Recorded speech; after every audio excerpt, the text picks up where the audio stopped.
Xayrli kun, qalbi go'zallarim. Bugun sizlar bilan birgalikda o'zgacha ta'mli ekler tayyorlaymiz. Idishimizga suvni va saryog'ni solib, qaynab chiqqanidan so'ng unni, ketidan esa kakaoni solib, yaxshilab aralashtirib olamiz. Olovni o'chirib, xamirimizni alohida idishga solib, ketma-ketlikda bittadan tuxumni chaqib, yaxshilab xamir qorib olamiz. Xamirimizni tayyorlab bo'lganimizdan so'ng konditor qopchalariga solib, listimizga joylab chiqamiz. Albatta sizni daromadga olib chiqadi degan umiddaman. Bu kakaolik eklerimiz o'zgacha ta'mli bo'ladi.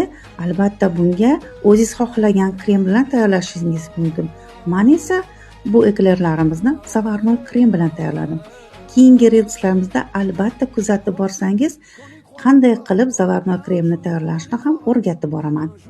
Sizlarga kattakon rahmat. Qalbi go'zallarim, podpiska bo'lishni unutmang.